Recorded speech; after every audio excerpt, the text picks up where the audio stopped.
ನವೆಂಬರ್ದೊಳಗೆ ರೈತರಿಗೆ ಒಂದು ಪ್ಯಾಕೇಜ್ ಘೋಷಣೆ ಮಾಡುವಂಥ ಕೆಲಸ CM ಅವರಿಗೆ ಒತ್ತಡ ಮಾಡಿ ಇವತ್ತು ನಮ್ಮ ತಾಲೂಕಿನ ಜಿಲ್ಲೆಯ ಎಲ್ಲ ಶಾಸಕರು ಮಾಡಬೇಕಾಗಿತ್ತು. ನಾವು ಈಗಾಗಲೇ ಒಂದು ವಾರದಿಂದ ಪತ್ರಿಕಾಗೋಷ್ಠಿ ಮಾಡಿ ಸರ್ಕಾರಕ್ಕೆ ಸವಾಲು ಹಚ್ಚಿದ್ದೇವೆ. ತೊಗರಿಯ ನಾಡಿನಲ್ಲಿ ತೊಗರಿ ಬೆಳೆಗಾರರು ಅನಾಥರಾಗಿದ್ದಾರೆ. ಮಾನ್ಯ ಪ್ರಧಾನಿಯವರೇ, ತಾವು ಜೆಟ್ ವಿಮಾನದಲ್ಲಿ ಜಗತ್ತು ತುಂಬ ಪ್ರವಾಸ ಮಾಡಿದರೆ 20 ಲಕ್ಷದ ಒಂದು ಡ್ರೆಸ್ ಹಾಕೊಂಡರೆ ಜಗತ್ತಿನಲ್ಲಿ ದೇಶ ವಿಶ್ವಗುರು ಆಗ್ಲಿಕ್ಕೆ ಸಾಧ್ಯ ಇಲ್ಲ. 22ರಂದು ಇಡೀ ಗುಲ್ಬರ್ಗ ಜಿಲ್ಲೆ ಬಂದ್ ಕಾರ್ಯಕ್ರಮ ಮಾಡ್ತಿದ್ದೇವೆ. ತೊಗರಿಯ ನಾಡು ಎಂದು ಪ್ರಸಿದ್ಧ ಆಗಿರುವಂಥ ಕಲಬುರಗಿ ಜಿಲ್ಲಾ ಇವತ್ತು ರೈತರು ಜಿಲ್ಲಾಧಿಕಾರಿ ಕಚೇರಿ ಎದುರುಗಡೆ ತೊಗರಿ ಇವತ್ತು ಸುರಿದು ಇವತ್ತು ಪ್ರತಿಭಟನೆ ಮಾಡೋ ಉದ್ದೇಶ ಏನಪ್ಪ ಅಂದರೆ ಇವತ್ತು ರೈತರ ಕಷ್ಟ ಇವತ್ತು ಯಾವ ರಾಜಕಾರಣಿಗಳು ಕೇಳ್ತಾ ಇಲ್ಲ. ಇವತ್ತು ನಮ್ಮ ಜಿಲ್ಲೆಯಲ್ಲಿರುವಂಥ ಪ್ರತಿಯೊಬ್ಬ ಶಾಸಕರು ಇವತ್ತು ರೈತರ ಬಗ್ಗೆ ಇವತ್ತು ತೊಗರಿ ಬಗ್ಗೆ ನವೆಂಬರ್ನಲ್ಲಿ ಸಭೆ ಮಾಡಬೇಕಾಗಿತ್ತು. ಈ ನವೆಂಬರ್ದೊಳಗೆ ರೈತರಿಗೆ ಒಂದು ಪ್ಯಾಕೇಜ್ ಘೋಷಣೆ ಮಾಡುವಂಥ ಕೆಲಸ CM ಅವರಿಗೆ ಒತ್ತಡ ಮಾಡಿ ಇವತ್ತು ನಮ್ಮ ತಾಲೂಕಿನ ಜಿಲ್ಲೆಯ ಎಲ್ಲ ಶಾಸಕರು ಮಾಡಬೇಕಾಗಿತ್ತು.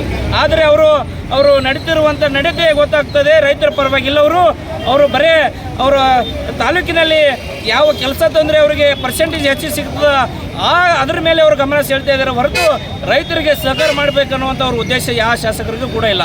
ಆದರೆ ಮಾನ್ಯ ಜಿಲ್ಲಾ ಉಸ್ತುವಾರಿ ಸಚಿವರಾಗಿರುವಂಥ ಪ್ರಿಯಾಂಕ್ ಖರ್ಗೆ ಇವರು ಬರೀ ಅವರು ಕ್ಲೀನ್ ಏನು ಪಂಚಾಳ ಅವರ ಏನು ಹತ್ಯೆ ಆಗಿದೆ ಅದ್ರ ಕ್ಲೀನ್ ಚೀಟಿ ತಗೋತ ಅದರಲ್ಲಿ ಅವರು ಬಿಜಿ ಆಗಿದ್ದಾರೆ. ಆದರೆ ರೈತರ ಏನು ನವೆಂಬರ್ನಿಂದ ಡಿಸೆಂಬರ್ ಇವತ್ತು ಜನವರಿ ಬಂದಿದೆ.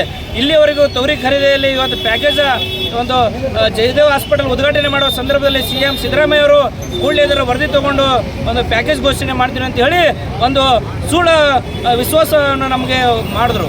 ಆದರೆ ಇವರು CM ಅವರು ರೈತರ ಪರವಾಗಿಲ್ಲ, ಉತ್ತರ ಕರ್ನಾಟಕದ ಜನತೆ ಪರವಾಗಿಲ್ಲ ಅಂತೇಳಿ ಸ್ಪಷ್ಟವಾಗಿ ಕಾಣ್ತಾ ಇದೆ. ಮಾನ್ಯ ಸಿದ್ದರಾಮಯ್ಯ ಸಾಹೇಬ್ರೆ, ನೀವು ರೈತರ ಪರವಾಗಿದ್ದರೆ ಉತ್ತರ ಕರ್ನಾಟಕದ ಪರವಾಗಿದ್ದರೆ ಕೂಡಲೇ ನೀವು ಇವತ್ತು ನಾವು 22ನೇ ತಾರೀಕು ಕಲಬುರಗಿ ಬಂದ್ ಮಾಡಬೇಕಂತೇಳಿ ಹೋರಾಟ ಮಾಡ್ತಾ ಇದ್ದೀವಿ. ಕೂಡಲೇ ನೀವು 20ನೇ ತಾರೀಕಿನ ಒಳಗಡೆ ನೀವು ಘೋಷಣೆ ಮಾಡಿದ್ರೆ ನಾವು ಹೋರಾಟವನ್ನು ಹಿಂಪಡಲಿಕ್ಕೆ ನಾವು ತಯಾರಿದ್ದೀವಿ. ಇಲ್ಲವಾದರೆ ನಿಮ್ಮ ಪ್ರತಿಕೆ ದಹನವು ಕೂಡ ಮಾಡಲಿಕ್ಕೆ ನಾವು ಸಿದ್ಧರಿದ್ದೀವಿ ಅನ್ನುವಂಥ ಮಾತು ಇವತ್ತು ನಾವು ಬಹಳ ಆಕ್ರೋಶದಿಂದ ಹೇಳುವಂಥ ಪರಿಸ್ಥಿತಿ ಬಂದಿದೆ. ಈ ಒಂದು ಹೈದರಾಬಾದ್ ಕರ್ನಾಟಕದ ಕೇಂದ್ರ ಬಿಂದುವಾದಂಥ ಕಲಬುರಗಿಯಲ್ಲಿ ಇಡೀ ಸಂಯುಕ್ತ ಕಿಸಾನ್ ಮೋರ್ಚಾ ಮತ್ತು ಎಲ್ಲ ದಲಿತ ಸಂಘಟನೆಗಳು, ರೈತ ಸಂಘಟನೆಗಳು, ವಿದ್ಯಾರ್ಥಿ ಯುವಜನ ಸಂಘಟನೆಗಳು ಎಲ್ಲರೂ ಸೇರಿಕೊಂಡು ತೊಗರಿ ಬಗ್ಗೆ ಜನವರಿ 22ನೇ ತಾರೀಕು ಕಲಬುರಗಿ ಬಂದ ನಾವು ಈಗಾಗಲೇ ಒಂದು ವಾರದಿಂದ ಪತ್ರಿಕಾಗೋಷ್ಠಿ ಮಾಡಿ ಸರ್ಕಾರಕ್ಕೆ ಸವಾಲು ಹಚ್ಚಿದ್ದೇವೆ. ಆದರೆ ಈ ಸವಾಲು ಸರ್ಕಾರ ಸ್ವೀಕಾರ ಮಾಡಿ ಅದ್ರ ಬಗ್ಗೆ ಒಬ್ಬೊಬ್ಬರಿಗೆ ಮಾತನಾಡಬೇಕಾಗಿತ್ತು. ಸರ್ಕಾರದಲ್ಲಿರ್ತಕ್ಕಂಥ ಕೇಂದ್ರ ಮತ್ತು ರಾಜ್ಯ ಸರ್ಕಾರದಲ್ಲಿರ್ತಕ್ಕಂಥ ಕೃಷಿ ಸಚಿವರುಗಳು, ಉಪಮುಖ್ಯಮಂತ್ರಿಗಳು, ಮುಖ್ಯಮಂತ್ರಿಗಳು, ಜಿಲ್ಲಾ ಉಸ್ತುವಾರಿ ಸಚಿವರುಗಳು ಈ ತೊಗರಿ ನಾಡಿನ ಬಗ್ಗೆ ಯಾರಿಗೂ ಎಚ್ಚೆತ್ತು ಕಾಳಜಿ ಇಲ್ಲ ಅಂತ ಸ್ಪಷ್ಟವಾಗಿ ನಮ್ಗೆ ಕಂಡು ಬರ್ತಾ ಇದೆ. ಆ 22ರ ಬಂದರ ಭಾಗವಾಗಿ ಏನು ಬರೀ ಯಡಿಯೂರಪ್ಪನವರು ಕಲ್ಯಾಣ ಕರ್ನಾಟಕ ಅಂತ ಹೆಸರು ಮಾತ್ರ ಘೋಷಣೆ ಮಾಡಿದ್ರು. ಆದರೆ ಈ ಕಲ್ಯಾಣ ಕರ್ನಾಟಕ ಭಾಗದ ರೈತರ ಗೋಳು ದಿನವಿಡೀ ಒಬ್ಬರಿಲ್ಲ ಒಬ್ಬರು ಸಾಲ ಸೂಲದಿಂದ ಕಷ್ಟದಿಂದ ರೈತರು ದಿನವಿಡೀ ಆತ್ಮಹತ್ಯೆ ನಡೀತಾನೆ ಇವೆ. ಆ ಆತ್ಮಹತ್ಯೆಗೆ ಪರಿಹಾರ ಸರ್ಕಾರ ಏನಾದರೂ ಕಂಡುಹಿಡಬೇಕು. ಈ ಡಿಸೆಂಬರ್ ಜನವರಿಯಲ್ಲಿ ನಡೀತಕ್ಕಂಥ ತೊಗರಿಗಳು 12,500 ಸಾವಿರ ಕ್ವಿಂಟಲ್ ತೊಗರಿ ಖರೀದಿ ಕೇಂದ್ರ ಗುಲ್ಬರ್ಗದಲ್ಲಿ ನಡೀತಾ ಇತ್ತು. ಈಗ ರಾಶಿ ಯಾವಾಗ ಪ್ರಾರಂಭ ಆಯಿತು? ರಾಶಿ ಪ್ರಾರಂಭ ಆದಾಗ ಮೊನ್ನೆ DC ಮೇಡಮ್ ಅವರು ಹೇಳ್ಬಿಟ್ರು ಘೋಷಣೆ 15 ಹಿಂದ್ಗಡೆ ನಾವು ಖರೀದಿ ಕೇಂದ್ರಗಳು ಪ್ರಾರಂಭ ಮಾಡ್ತೀವಿ 2 ದಿನದಲ್ಲಿ ಎಲ್ಲ ಕಡೆ ಸರ್ಕಾರದಿಂದ 7,500 ರೂಪಾಯಿ ಕೊಡ್ತೇವೆ ಅಂತೇಳಿ ಯಾವಾಗ ಅವ್ರು ಘೋಷಣೆ ಮಾಡಿದ್ರು. ಅಡ ದುಕಾನುಗಳು ಅಲ್ಲಿರ್ತಕ್ಕಂಥ ದಲ್ಲಾಳಿಗಳು ಎಲ್ಲರೂ ಸೇರಿಕೊಂಡು ಅವ್ರು 6,000 ರೂಪಾಯಿ 6,500 ರೂಪಾಯಿ ರೈತರಿಂದ ಖರೀದಿ ಕೇಂದ್ರ ಈಗಾಗಲೇ 50% ತೊಗರಿ ರೈತರದ್ದು ಖಾಲಿಯಾಗಿವೆ. ವ್ಯಾಪಾರ ಫುಲ್ ಆಗಿಬಿಟ್ಟಿದೆ.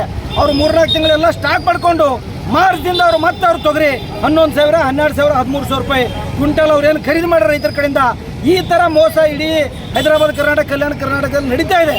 ಇದ್ರ ಬಗ್ಗೆ ದಲ್ಲಾಳಿಗಳ ಪರವಾಗಿ ಜನಪ್ರತಿನಿಧಿಗಳು ಈ ಭಾಗದವರು ಕಾರ್ಯನಿರ್ವಹಿಸ್ತಾರೆ ಅಂತೇಳಿ ನಾನು ನೇರವಾಗಿ ಆರೋಪಿಸ್ತಾ ಇದ್ದೀನಿ. ಯಾಕಂದರೆ ಇಷ್ಟೆಲ್ಲ ರೈತರು ತೊಂದರೆಯಲ್ಲಿದ್ದರೂ ಸಹಿತ ರೇಟ್ ಪೂರ ಕಡಿಮೆ ಆದರೂ ಸಹಿತ ತೊಗರಿ ನೆಟ್ಟೆ ಹೊಡೆದು 50% ಒಣಗಿದ್ರೂ ಸಹಿತ ತೊಗರಿ ಬಗ್ಗೆ ಮಾತನಾಡದೆ BJP ಅವರಾಗಲಿ, JDS ಅವರಾಗಲಿ, ಕಾಂಗ್ರೆಸ್ ಅವರಾಗಲಿ ಮೂರು ಒಂದು ನಾಡದೆ 2 ಮುಖಗಳಿದ್ದಂತೆ. ನೀವು ವಿರೋಧ ಪಕ್ಷದವರು ಇದ್ದೀರಿ, ಕಾಂಗ್ರೆಸ್ ಸರ್ಕಾರ ಅಧಿಕಾರದಾಗಿದ್ದೆ, ತೊಗರಿನೇ ನೀವೆಲ್ಲರೂ ನಾವು ರೈತರ ಪಕ್ಷ ಅಂತ ಹೇಳ್ತಾ ಇದ್ದೀರಿ. 75% ರೈತರು ಇದ್ದಾರೆ ಇಡೀ ದೇಶ ಅಂತ ಹೇಳ್ತಾ ಇದ್ದೀರಿ. ಅದ್ರ ತೊಗರಿ ಬಗ್ಗೆ ನೀವು ಮಾತಾಡ್ರಿ. ತೊಗರಿಯ ನಾಡಿನಲ್ಲಿ ತೊಗರಿ ಬೆಳೆಗಾರರು ಅನಾಥರಾಗಿದ್ದಾರೆ. ತೊಗರಿ ಬೋರ್ಡನ್ನು ಸತ್ಯನಾಶ ಆಗೋದೇ ರೈತರ ಪಾಲಿಗೆ ಇದ್ದು ಸತ್ತಂತಾಗಿದೆ. ತೊಗರಿ ಬೋರ್ಡ್ ಬಲಪಡಿಸಬೇಕು. ಒಣಗೋಗಿರ್ತಕ್ಕಂಥ ತೊಗರಿಗೆ ಬೆಳೆ ನಷ್ಟ ಪರಿಹಾರ ಕೊಡಬೇಕು. ಪ್ರತಿ ಎಕರೆಗೆ 25,000 ರೂಪಾಯಿ. ಇವತ್ತು ವಿಶೇಷ ಪ್ಯಾಕೇಜ್ ಘೋಷಣೆ ಮಾಡಬೇಕು. 35 ಕೋಟಿ ರೂಪಾಯಿ. 1 ಕ್ವಿಂಟಲ್ ತೊಗರಿಗೆ 12,550 ರೂಪಾಯಿನ ಕೇಂದ್ರ ಸರ್ಕಾರ MSP ಬೆಂಬಲ ಬೆಲೆ ಕೊಡಬೇಕು. ಈಗ ಆಲ್ರೆಡಿ ಜಗಜಿತ್ ಸಿಂಗ್ ದಲ್ಲೇವಾಲ್ ಅವರು MSPಗೆ ಸಂಬಂಧಪಟ್ಟಂಗೆ ಉಪವಾಸ ಕೂತಿದ್ದಾರೆ. ಇವತ್ತಿಗೆ 55 ದಿನ ಆಯಿತು, ಸಾಯಲಿಕ್ಕೆ ತಯಾರಾಗಿದ್ದಾರೆ. ಆದರೂ ಕೂಡ ಕೊಲೆಗಡಕ ಸರ್ಕಾರ ರೈತರ ಬಗ್ಗೆ ಕಾಳಜಿ ತೋರಿಸ್ತಾ ಇಲ್ಲ. ಬೆಂಬಲ ಬೆಲೆಯನ್ನು ಜಾರಿ ಮಾಡಬೇಕು ಅಂತಕ್ಕಂಥ ಮಾತನ್ನು ಒತ್ತಾಯ ಮಾಡ್ತಾ ಇದ್ದೀವಿ. ಅದರ ಜೊತೆಗೆ 1 ಕ್ವಿಂಟಲ್ ತೊಗರಿಗೆ ಕೇಂದ್ರ ಸರ್ಕಾರ 1,000 ರೂಪಾಯಿ ಪ್ರೋತ್ಸಾಹಧನ ಕೊಡಬೇಕು. ರಾಜ್ಯ ಸರ್ಕಾರ 500 ರೂಪಾಯಿ 1 ಕ್ವಿಂಟಲ್ಗೆ ಪ್ರೋತ್ಸಾಹಧನ ಕೊಡಬೇಕು ಅಂತಕ್ಕಂಥ ಮಾತನ್ನು ಒತ್ತಾಯ ಮಾಡ್ತಾ ಇದ್ದೀವಿ. ಎಲ್ಲ ರೈತರಿಗೆ ಬೆಳೆ ವಿಮೆ ಜಾರಿ ಮಾಡಬೇಕು ಅಂತಕ್ಕಂಥ ಮಾತನ್ನು ಒತ್ತಾಯಿಸಿ ಜಿಲ್ಲಾಧಿಕಾರಿಗಳ ಕಚೇರಿ ಎದುರುಗಡೆ ತೊಗರಿ ಚೆಲ್ಲಿ ಪ್ರತಿಭಟನೆ ನಡೆಸಿ ರಾಷ್ಟ್ರಪತಿಗಳಿಗೆ, ಪ್ರಧಾನಮಂತ್ರಿಗಳಿಗೆ, ಮುಖ್ಯಮಂತ್ರಿಗಳಿಗೆ ಮನವಿಯನ್ನು ಸಲ್ಲಿಸ್ತಾ ಇದ್ದೀವಿ. 22ನೇ ತಾರೀಕಿಗೆ ಗುಲ್ಬರ್ಗಾ ಜಿಲ್ಲೆಯನ್ನು ಬಂದ್ ಕರೆ ಕೊಡ್ತೀವಿ. 22ನೇ ತಾರೀಕು ಬಂದನ್ನು ಯಶಸ್ವಿ ಮಾಡೋದಕ್ಕೆ ತೊಗರಿ ಬೆಳೆಗಾರರು ಬರ್ತಾರೆ. 50 ರೂಪಾಯಿ ಒಳಗಡೆ ಇರ್ತಿದ್ದು 100 ರೂಪಾಯಿ ಮುಂದುವಯ್ತು. ಆದ್ರೆ ತೊಗರಿ ಬೆಳೆ ಮಾತ್ರ ಉತ್ಪಾದನೆ ಮಾಡಿದ್ದು ರೈತ ಆತ್ಮಹತ್ಯೆ ಮಾಡಿಸೋದು ತಡೆ ಹಿಡಿಯಲಿಕ್ಕೆ ಆಗಿಲ್ಲ ಸರ್ಕಾರಕ್ಕೆ. ಮಾನ್ಯ ಪ್ರಧಾನಿಯವರೇ, ತಾವು ಜೆಟ್ ವಿಮಾನದಲ್ಲಿ ಜಗತ್ತು ತುಂಬಾ ಪ್ರವಾಸ ಮಾಡಿದರೆ 20 ಲಕ್ಷದ ಒಂದು ಡ್ರೆಸ್ ಹಾಕೊಂಡರೆ ಜಗತ್ತಿನಲ್ಲಿ ದೇಶ ವಿಶ್ವಗುರು ಆಗ್ಲಿಕ್ಕೆ ಸಾಧ್ಯ ಇಲ್ಲ. ಇಲ್ಲಿರ್ತಕ್ಕಂಥ ರೈತರು, ಕಾರ್ಮಿಕರು ಬಲಿಷ್ಠವಾಗಿ, ವಿಶ್ವಾಸಪೂರ್ಣವಾಗಿ ಬದುಕು ನಿರ್ಮಾಣ ಆಗಬೇಕು.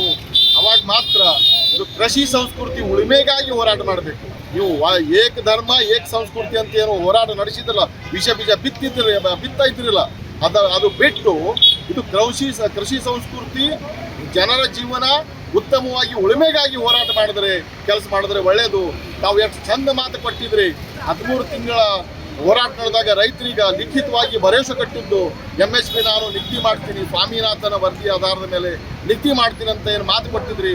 ಮಾತದು ನೆನಪಿಲ್ಲ ನಿಮ್ಗೆ. ಎಷ್ಟು ಬೇಶರಂ ಸರ್ಕಾರ, ಇಡೀ ಜಗತ್ತು ಯಾವಾಗಲೂ ನೋಡಿಲ್ಲ. ತಮ್ಮ ಮುಖಲಿಂದ ಎಷ್ಟು ಬೇಶರ್ಮ ಮಾತುಗಳು ಹೊಡ್ತಾ ಇದ್ದಾವ. ಅದ ಕಾರಣಕ್ಕಾಗಿ ರೈತರ ಆತ್ಮಹತ್ಯೆ ತಡೆಯೋದಕ್ಕೆ ಆಗ್ತಾ ಇಲ್ಲ ಅಂತ ನಾವು ಹೇಳ್ತಾ ಇದ್ದೀವಿ. ನಾವು 22ಕ್ಕೆ ಇಡೀ ಕಲಬುರಗಿ ಆದಂಥ ಭಾಗದಲ್ಲಿ, ತೊಗರಿಯ ನಾಡಂತ ಭಾಗದಲ್ಲಿ ತೊಗರಿ ಉಳಿಬೇಕು. ಇದು ಶ್ರಮಿಕರ ತುಪ್ಪ. ತೊಗರಿ ಅಂದರೆ ಶ್ರಮಿಕರ ತುಪ್ಪ. ಇದು ಉಳಿಲೇಬೇಕಂತ ಆ ದಿಕ್ಕಿನಿಂದ ಹೋರಾಟ 22ಕ್ಕೆ ಕಲಬುರಗಿ ಬಂದ್ ಮಾಡಲಿಕ್ಕೆ ನಾವು ನಿರ್ಧಾರ ಮಾಡಿದ್ರು ರೈತ ಸಂಘಟನೆಗಳು. ಅದಕ್ಕೆಲ್ಲ ಅಂಗಡಿ ವ್ಯಾಪಾರಸ್ಥರು ಸಹಕರಿಸಬೇಕು.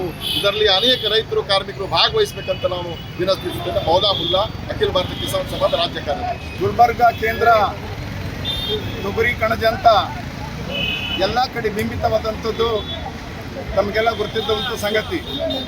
ಇವತ್ತು ರೈತರ ಬೆಳೆ, ತೊಗರಿ ಬೆಳೆ ಮಾರ್ಕೆಟ್ಗೆ ಬಂದಂಥ ಸಂದರ್ಭದಲ್ಲಿ ದಿಢೀರನಾಗಿ ಬೆಲೆ ಕುಸಿತ ಕಂಡು ರೈತರು ಆತ್ಮಹತ್ಯೆ ಮಾಡ್ತಕ್ಕಂಥ ಅನೇಕ ಪ್ರಕರಣಗಳು ಜಿಲ್ಲೆಯಲ್ಲಿ ಕಾಣ್ತಿದೆ.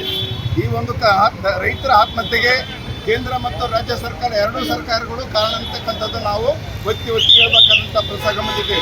ಇವತ್ತು ದೇಶದ ರೈತ ಬೆನ್ನೆಲುಬಂತೆ ಎಲ್ಲ ಕಡೆ ಹೇಳ್ತದೆ. ಆದರೆ ರೈತರ ಒಂದು ಬೆನ್ನು ಮುರಿಯುವಂಥ ಕೆಲಸ ಕೇಂದ್ರ ಮತ್ತು ರಾಜ್ಯ ಸರ್ಕಾರಗಳು ಮಾಡ್ತಿದೆ. ಈ ಒಂದು ಕಾರಣದಿಂದ ದಿನಾಂಕ 22ರಂದು ಇಡೀ ಗುಲ್ಬರ್ಗಾ ಜಿಲ್ಲೆ ಬಂದ್ ಕಾರ್ಯಕ್ರಮ ಮಾಡ್ತಿದ್ದೇವೆ. ಜಿಲ್ಲೆಯ ಎಲ್ಲ ಸಾರ್ವಜನಿಕರು, ವಿದ್ಯಾರ್ಥಿಗಳು, ಪ್ರಗತಿಪರರು, ಮಠಾಧೀಶರು ಎಲ್ಲರೂ ಈ ಬಂದ್ಗೆ ಬೆಂಬಲಿಸಬೇಕು. ಸಂಘದ ಗುಲ್ಬರ್ಗಾ ಜಿಲ್ಲಾ ಉಪಾಧ್ಯಕ್ಷ. ಇವತ್ತು ತೊಗರಿಗೆ ಬೆಂಬಲ ಬೆಲೆ ಕೊಡ್ರಿ ಅಂತ ಹೇಳಿ ನಮ್ಮದು ಹೋರಾಟ ನಡೆದು ಇಲ್ಲಿ ನಾವು ಮತ್ತು 27ನೇ ತಾರೀಕಿಗೆ ಏನಲ್ಲ ತೊಗರಿಗೆ ಬೆಂಬಲ 12,500 ಸಿಗಬೇಕಂತ ಹೇಳಿ ಗುಲ್ಬರ್ಗಾ ಬಂದ್ಗೆ ಏನು ಕರೆ ಕೊಟ್ರ. ಆ ಬಂದಕ್ಕೆ ನಮ್ಮ ಕೃಷಿ ಕೂಲಿಕಾರ ಸಂಘದಿಂದ ಸಂಪೂರ್ಣ ಬೆಂಬಲದ. ಇವತ್ತಿನದಲ್ಲ ನಮ್ಮ ತೊಗರಿ ಬಂದಾಗ 9,500 ರೇಟ್ ಇತ್ತು. ಈಗ ತೊಗರಿ ಬಂದ ಬಳಕ ರೈತರ ಬಳಿ ಅದು 7,000 ರೂಪಾಯಿ ಕ್ವಿಂಟಲ್ ಆಗ್ಯದ. ನಮಗೇನದ 12,500 ರೂಪಾಯಿ ರೇಟ್ ಕೊಡಬೇಕು. ಅದು ರಾಜ್ಯ ಸರ್ಕಾರ ಮತ್ತು ಕೇಂದ್ರ ಸರ್ಕಾರ ಜವಾಬ್ದಾರಿ ಅದ. MSP ಏನದ ಅದು 12,500 ರೂಪಾಯಿ ಕ್ವಿಂಟಲಿಗೆ ಡಿಕ್ಲೇರ್ ಮಾಡ್ಬೇಕಂತ ಹೇಳಿ ಇವತ್ತು ಗುಲ್ಬರ್ಗಾ ಬಂದಿಗೆ ಕರೆ ಕೊಟ್ಟದ ರೈತ ಸಂಘಟನೆಗಳು. ಆ ರೈತ ಸಂಘಟನೆಗಳು ಏನು ಗುಲ್ಬರ್ಗಾ ಬಂದಿಗೆ ಕರೆ ಕೊಟ್ಟದ ಅದು ರೈತರ ಹಿತದೃಷ್ಟಿಯಿಂದ. ಇಡೀ ನಮ್ಮ ಹೈದರಾಬಾದ್ ಕರ್ನಾಟಕದಾಗ ಹೆಚ್ಚಿನ ತೊಗರಿ ಬೆಳೆ ನಾವು ರೈತರಿದ್ದು. ನಮ್ಮ ತೊಗರಿ ಬೆಳೆಯವ್ರಿಗೆ ನ್ಯಾಯ ಸಿಗಬೇಕು. ಅವ್ರಿಗೇನದಲ್ಲ ಇವತ್ತು ತೊಗರಿ ಬೆಳೆ ಹಾಳಾಗ್ಯದ, ಅವ್ರಿಗೇನದಲ್ಲ ಎಕರೆಗೆ 25,000 ಪರಿಹಾರ ಸಿಗಬೇಕು. ಅವ್ರಿಗೆಂಥ ಇನ್ಶೂರೆನ್ಸ್ ಸಿಗಬೇಕು.